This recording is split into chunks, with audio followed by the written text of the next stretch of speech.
नमस्कार दोस्तों, देख रहे हैं मऊ के अंतर्गत मोहम्मदपुर बाबूपुर हिंडारा में आप यहाँ पर देख रहे हैं जो नेताजी मुलायम सिंह यादव जी का जो पुण्यतिथि मनाई जा रही है। ये आइए यहाँ पर आपको सारी खबरों को अपडेट कराते हैं। देख रहे हैं नेताजी मुलायम सिंह यादव का पुण्यतिथि और स्थान आदर्श शिशु निकेतन मोहम्मदपुर बाबूपुर जनपद मऊ। और आपको बताते हैं कि बहुजन नायक माननीय कांसी राम साहब का भी जो पुण्यतिथि कल मनाया गया था। हमारी जाति जनगणना अब तक नहीं हो पाई। इस देश के अंदर हमारी बहुसंख्यक आबादी होने के कारण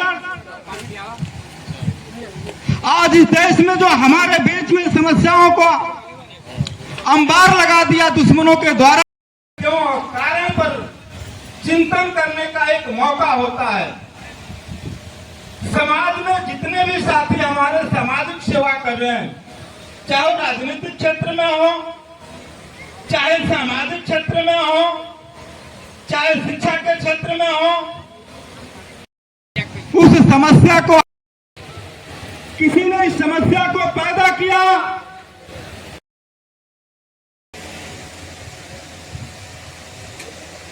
मानव निर्वाण प्राप्त श्रद्धेय मानव कांसी राम साहब जी, आप दोनों महान विभूतियों का आज इस शिशु मंदिर के प्रांगण में हम सब लोग दिल की गहराई से आप दोनों शख्सियत को नमन करते हैं। यहाँ हुकूमत हुआ करती थी, अंग्रेजों की अंतरिम सरकार हुआ करती थी। उस जमाने में साथियों हमारे उस पर कोई चर्चा नहीं देश के लोग कर रहे हैं, सरकार के लोग कर रहे हैं साथियों। इसलिए 1931 के जनगणना के बाद एक कार्यक्रम सरकार जो भी आए बंद कर दिया। लगभग 40 वर्षों तक कांग्रेस का गवर्नमेंट रहा साथियों। उस कांग्रेस के अंतरिम सरकार में बाबा साहब भीमराव अम्बेडकर जैसे लोग कानून मंत्री हुआ करते थे। नेहरू जी प्रधानमंत्री थे। उनके सरकार से लेकर के आज तक ओबीसी देश में एससी आदिवासी माइनॉरिटी सभी जातियों का को लेकर के आज तक प्रयास जारी है साथियों। वो कौन सी व्यवस्था है, वो कौन से लोग हैं इस देश के अंदर जो हमारे गिनती से डरते हैं साथियों। वो हमारे गिनती न होने पाए ओबीसी एससी एसटी माइनॉरिटी का, उससे डरने की इंसान इस धरती पर पैदा हो जाता है, उसकी हिस्सेदारी उसी दिन हो जाती है साथियों। आज हिस्सेदारी को लेकर सदन के अंदर, जब सदन के बाहर सड़क हो या सदन हो, जब पहले समाज के लोग चिल्लाते हैं, आवाज उठाते हैं, तो देश की सरकार लाठियां बरसाती है साथियों। आज अभी 2 दिन का समय बीता है, दिल्ली के जंतर मंतर पर 1 लाख से अधिक देश के छात्र नौजवान, इस देश के छात्र नौजवान अपनी पढ़ाई को लेकर, अपनी समस्याओं को लेकर के धरना और प्रदर्शन मार्च निकाला साथियों। अगर ये सरकारें, इस देश की मौलवादी सरकारें अगर सही होती साथियों, मानव साहब नेताजी मुलायम सिंह यादव जीवन भर दोनों शख्सियत प्रयास करते रह गए कि देश के अंदर जितनी संख्या हमारी है उसके हिस्सेदारी तय कर दी जाए, लेकिन मौलवादी सरकारों ने नहीं सुना साथियों। ये तो अपने बुद्धि विवेक लड़ करके संघर्ष करके आंदोलन करके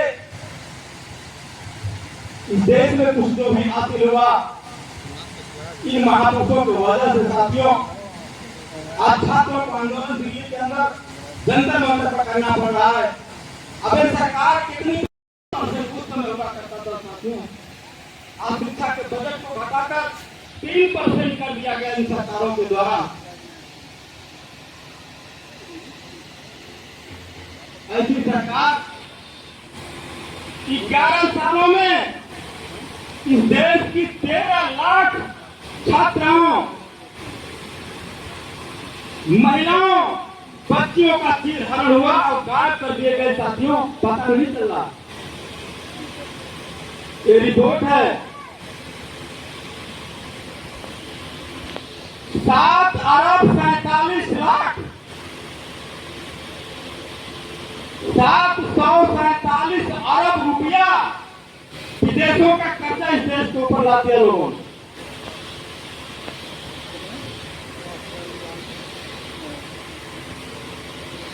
विश्व बैंक का कर्जा अलग और देश के विनाश को लोग विकास का हवा दे रहे हैं साथी। इस देश में इस तरह का काम हो रहा है। इसलिए साथियों, महापुरुषों के संघर्षों को आप अपने दिल और दिमाग में उतारते हुए आज के कार्यक्रम को सही रूप देते हुए जितने भी हमारे अतिथि आए साथियों, उनको सुनने का प्रयास करिए, समझने का प्रयास करिए, समाज में एकता को कायम रखिए। आने वाला समय बहुत ही नाजुक होगा साथियों। बहुत ही निर्दयी लोग इस देश के अंदर हैं जो इस देश के लोगों को बर्बाद करना चाहते हैं, इस देश को बर्बाद करना चाहते हैं। उसे बचाने के लिए हम सबको गांव-गांव, हर क्षेत्र में सभी जाति धर्म संप्रदाय के लोग, जो हम बहुजन समाज के लोग हैं, आपस में मिल करके इनके ताने बाने को समझ करके एकता को कायम करते हुए साथियों, हर लड़ाई को अंजाम देने की जरूरत है। और देश में जो आपकी आजादी का जो कार्यक्रम चल रहा है, देश के अंदर आंदोलन हो रहा है हर प्रदेश और क्षेत्र में, क्योंकि 3 ही रास्ते हैं साथियों आपको अपने अधिकार को बचाने के। क्योंकि एक बैलेट माध्यम था, उसको भी लोगों ने गायब कर दिया, ईवीएम को ला दिया। दूसरा बुलेट है, तो बुलेट हम चला नहीं सकते क्योंकि संविधान की मर्यादा के अंदर रहना है। और तीसरी आजादी का रास्ता है साथियों जन आंदोलन।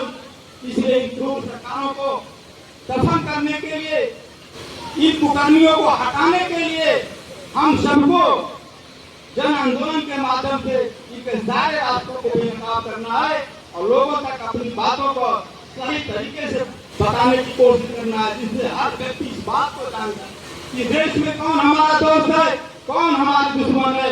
इसकी पहचान करा करके हम इस देश को बचाने की कोशिश करेंगे। इसी के साथ हम अपनी बातों को विराम देते हुए जय भीम, जय भारत, जय मुलायम, जय कांशीराम, नमो बुद्धाय।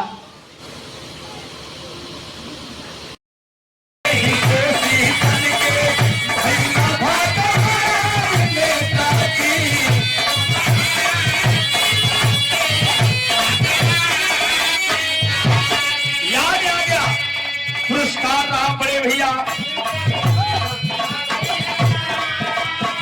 हमारे बीच में राजकुमार शर्मा साहब बैठे हैं, माननीय हमारे बीच।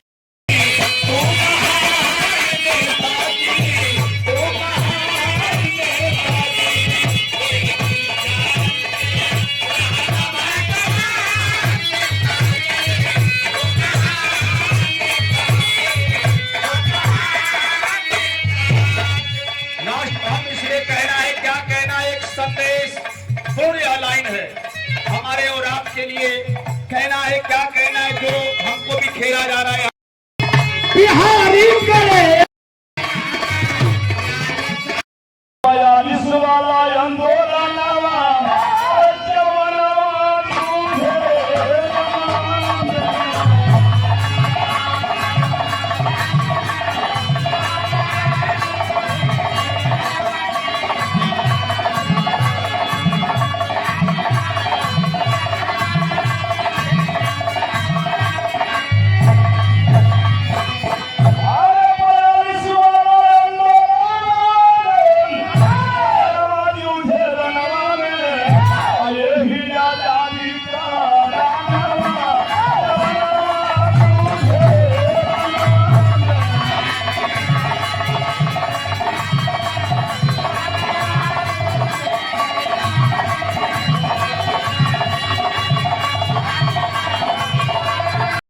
हम लोग मोहम्मदपुर में इस विद्यालय के प्रांगण में माननीय ज्ञान प्रकाश यादव जी के नेतृत्व में कार्यक्रम चल रहा है और मैं इन दोनों विभूतियों को कोटि कोटि नमन करता हूँ और साथ ही साथ हमारे इस मंच पर आज के इस कार्यक्रम की मुख्य अतिथि माननीय जितेंद्र कुमार राजभर जी का मैं इस कार्यक्रम में हार्दिक स्वागत करता हूँ। माननीय प्रबंधक जी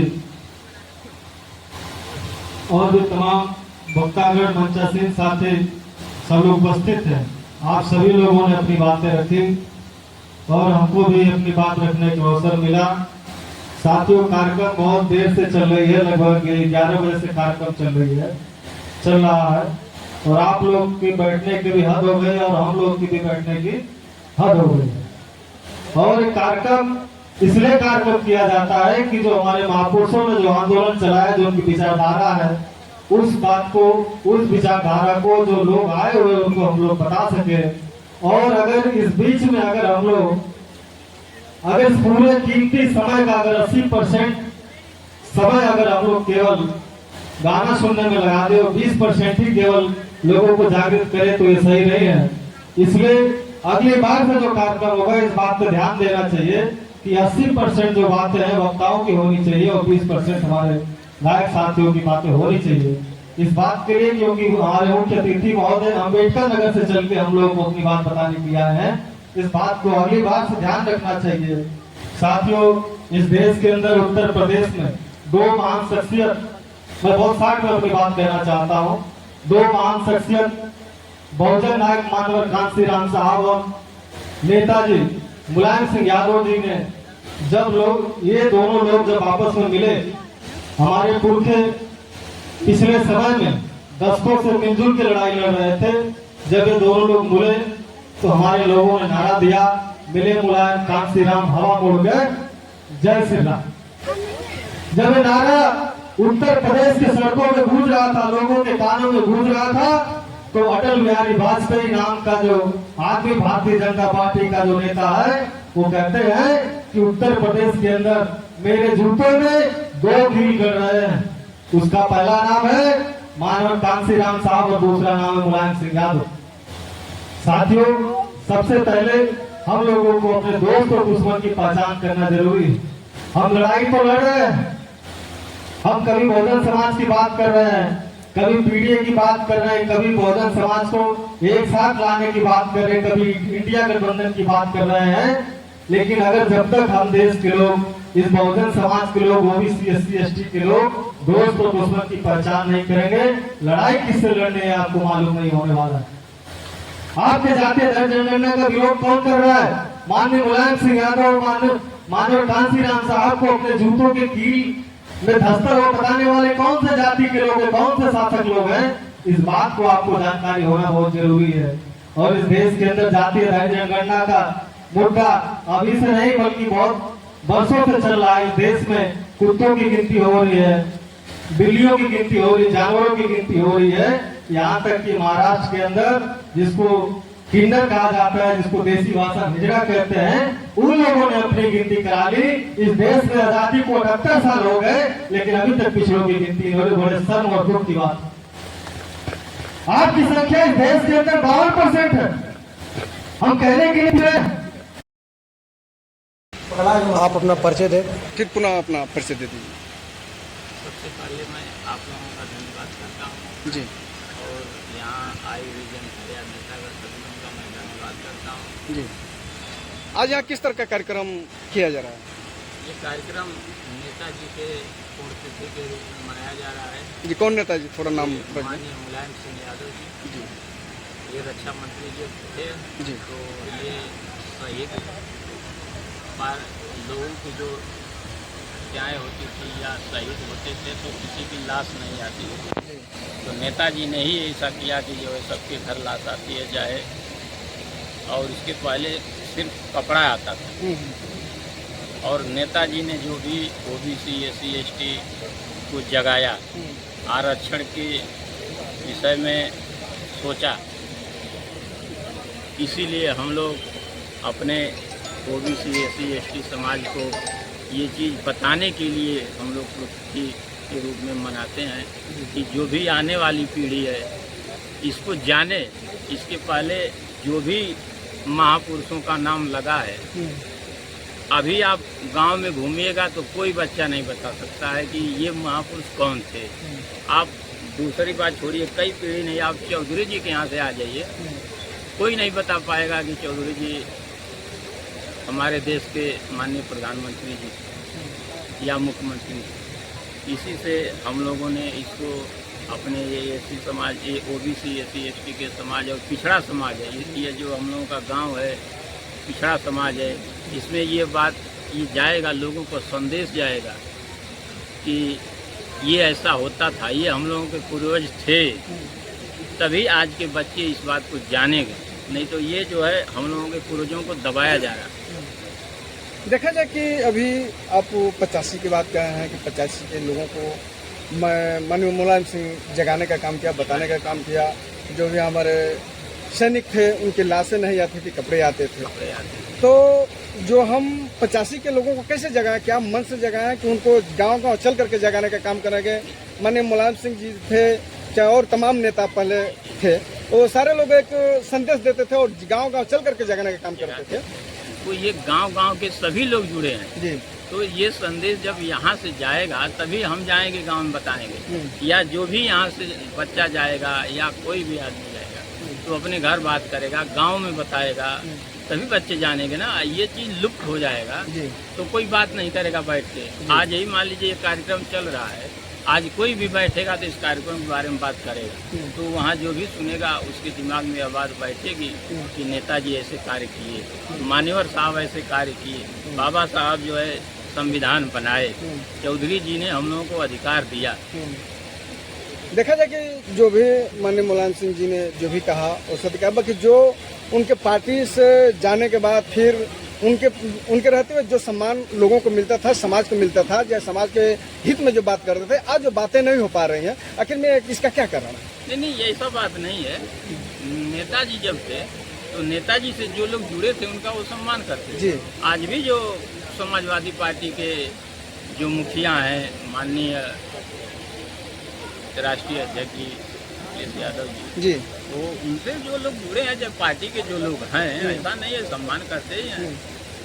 देखा था कि जो पार्टी जो भी अलग अलग हैं, अब 85 की बात हो रही है, तो क्या अलग अलग होकर के हम 85 को एक कर पाएंगे या एकजुट होकर के 85 जगाना तो सभी लोग अपने अपने समाज को जगा रहे हैं, एक नहीं हो पा रहे हैं। एकजुटता हो ही रहा है। एकजुटता नहीं दिख रही जब है। शिक्षा बढ़ेगी तो एकजुटता होगा, जिसके पास शिक्षा बढ़ेगी तो वो समाज की तरफ जो है एकजुटता लाएगा, वो सोचेगा विचारेगा कि समाज को कौन एक तरफ ले जा रहा है। ऐसे अभी अशिक्षित लोग हैं तो उसको जातिगत में जा रहे हैं लोग, लेकिन ये शिक्षा जब बढ़ेगी तो सब लोग अपने अपने हिसाब से ये सोचेंगे कि कौन सा हम लोगों का ओबीसी और एससी एसटी के हितैषी हैं, उनके तरफ लोग जाएंगे। सामाजिक एकता के बारे में जो लिखा हुआ है इस बैनर पे, तो सामाजिक एकता में कैसे जोड़ना चाहेंगे, कैसे सूत्र में जोड़ेंगे? मतलब यही है कि जैसे जो भी लोग हैं, ये ओबीसी एससी एसटी के भी लोग हैं, सम्मान वर्ग के लोग भी हैं। देखिए इसी में आपको विराट सुनने मिला जो कि सम्मान वर्ग के भी साथ में थे, ओबीसी के भी लोग साथ में थे, सभी लोग एक साथ ही आंदोलन का जो है कार्यक्रम जो है अंग्रेजी हुकूमत में किए थे जी।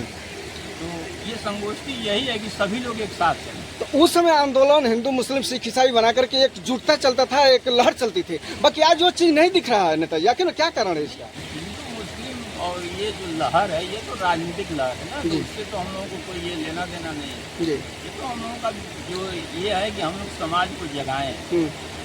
आज हिंदू मुस्लिम पे हम राजनीति कर रहे हैं, हिंदू मुस्लिम को लड़ा करके हम राजनीति कर रहे हैं, तो पहले तो वो चीज नहीं था। वो उनका विषय है ना, उसमें हम लोगों का कोई ये नहीं है। आज समाज को संदेश तो दे सकते हैं। आज समाज को हम लोग संदेश दे रहे हैं भाई, हिंदू हिंदू और मुस्लिम भी देश के लिए लड़ा है बाकी आज लड़ाया जा रहा है। अपने अनुभव से जी ये लगता है कि अगर मुसलमान न रहे होते इस देश में तो हिंदू का कोई अधिकार न मिला। आज तो लड़ाया जा रहा है ना, आज तो लड़ाया जा रहा है ना कि जो भी छोटे निम्न वर्ग के लोग हैं, सर्वप्रथम अगर कोई ये हो करता है तो मुसलमान ही हम लोगों को 2 पैसा का आय बनते हैं, स्रोत बनते हैं। बाकी किसी जात को आप बता दीजिए जो हम लोगों के छोटे वर्ग का कोई स्रोत बनता है। सही बात है।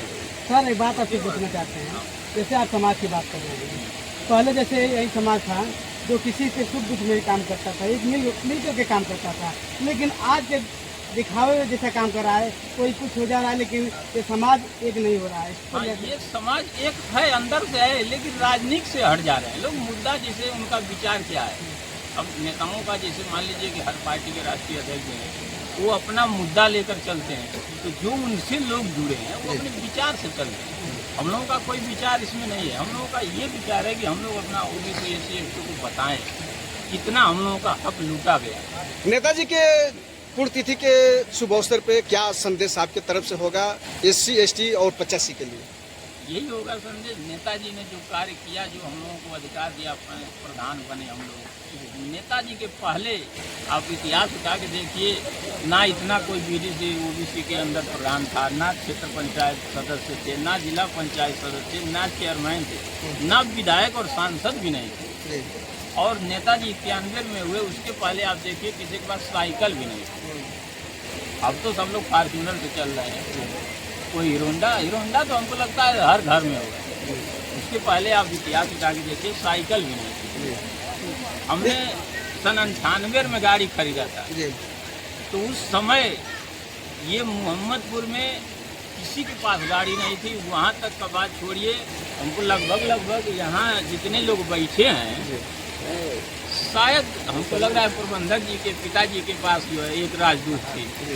बाकी तो हमको लग रहा है कि ऐसे मिला लीजिए तो इंदारा में भी किसी के पास हम नहीं देखे थे। चलिए, इस जानकारी के लिए बहुत बहुत धन्यवाद आपको। ये नेताजी की ही देन है। सर एक बात कांशीराम साहब और मुलायम सिंह जो मिशन लेकर चले थे, क्या उस मिशन से अखिलेश यादव और तमाम पार्टियाँ?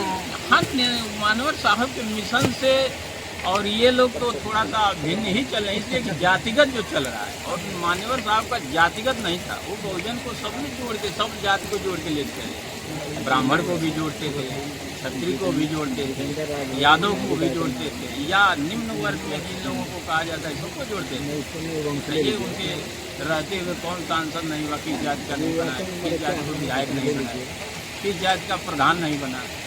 वो उन्हीं का मिशन है ना, उन्हीं के मिशन को नेताजी ने भी बल दिया। नेताजी के पास थोड़ा अधिक बल था, मतलब अधिक लोग थे। जब उस मिशन को उठाए तो नेताजी थोड़ा सा बल दिए, लोगों में समझ आई। नेताजी गांव में मीटिंग किए घूम कर। नेताजी यहाँ रतनपासा में भी आए थे, हमारे भी पिताजी से उस समय मिले थे नेताजी, तो बल दिए। हमारे भी पिताजी जो है समाजवादी पार्टी के सहयोगी थे, लेकिन हम तो भाई पार्टी से किसी नहीं जुड़े। पहले समाजवादी पार्टी से जुड़े थे, जो सात संघ के मैं जिला प्रमुख महासचिव था। लेकिन अमरनाथ यादव की जब हत्या हो गई, उसके बाद मैं समाजवादी पार्टी को छोड़ करके मैं भारतीय समाज पार्टी को ज्वाइन कर गया। जब अध्यक्ष जी की हत्या हो गई तो मैंने नेताजी से मिला था। उस समय नेताजी से भी मिला था, माननीय शिवपाल जी से भी मिला था, और उस समय माननीय मुख्यमंत्री जी सांसद थे। उस समय भी हम लोग मिलते थे, और मुख्यमंत्री जी से 10 साल हो गया लगभग हमको पूरी पहचानते थे। जब भी सामने दिखते थे हम लोग तो नाम से पुकारते थे। और आज भी तब तो जाते नहीं है मीटिंग में किसी समाजवादी नहीं, तो पहले जाते थे हम लोग, आगे अगर खड़े हो जाते थे तो नाम से बोल देते थे। तो ऐसा था। मेरा नाम रामानंद यादव, पूर्व जिला पंचायत मऊ। आज यहाँ किस तरह का कार्यक्रम का आयोजन किया गया? आज जो है धरती पुत्र के नाम से जाने जाने वाले माननीय स्वर्गीय मुलायम सिंह यादव जी की जो पुण्यतिथि मनाई गई, साथ ही साथ जो कल 9 तारीख थी माननीय कांशीराम जी जो है शोषित दलित और वंचितों के फरिश्ता उतर कर गए, बाबा साहब के मिशन को आगे बढ़ाए, उस महान शख्सियत की भी पुण्यतिथि मनाई गई। आज दोनों महान विभूतियाँ हमारे बीच नहीं है, आज हमको कैसा महसूस हो रहा है? इसका बहुत दर्द हो रहा है, क्योंकि मामला मानव कांति साहब आए, मुलायम सिंह यादव दोनों साथ मिल करके आए, और एक जो सामंतवादी ताकतें हैं, मनवादी ताकतें, RSS विचारधारा को रगड़ते हुए मसलते हुए शोषित वंचित के पिछड़े समाज को जोड़ने का काम किया, और जोड़ करके एक मिशन की जो विचारधारा थी, बाबा साहब के सपनों का जो सपने थे वो कमजोर पड़े रहे थे, उसको एक धार दिया। देखा जाए कि 85 तो कहीं दिख नहीं रहा, दूर दूर तक नहीं दिखा। आज 85 टूट चुका है, तो फिर 85 को हम कैसे हवा देंगे, कैसे फिर 85 को हम जागरूक करेंगे? क्योंकि शिक्षा सबसे बड़ी महत्वपूर्ण भूमिका से निभाएगी, लेकिन चूँकि राजनीतिक नेताओं की नीति महत्वाकांक्षाएं असर डाल रही हैं और निजी महत्वाकांक्षाएं मतलब कि जो है इनको 85 में इकट्ठा होने के लिए रोक रही हैं। अन्यथा की स्थिति में सबकी इच्छा है, सारे मतलब कि अब दलित हो चाहे शोषित हो चाहे वंचित हो माइनॉरिटी हो, सभी लोग मतलब कि सरकार के प्रताड़ित हैं, लेकिन कहीं ना कहीं उसमें राजनीतिक महत्वाकांक्षाएं जो है राजनीतिक दलों के वो जरूर बाधा पड़ रहे हैं, जिसकी वजह से जो है वो 1585 के जो मूल विचारधारा वो धार नहीं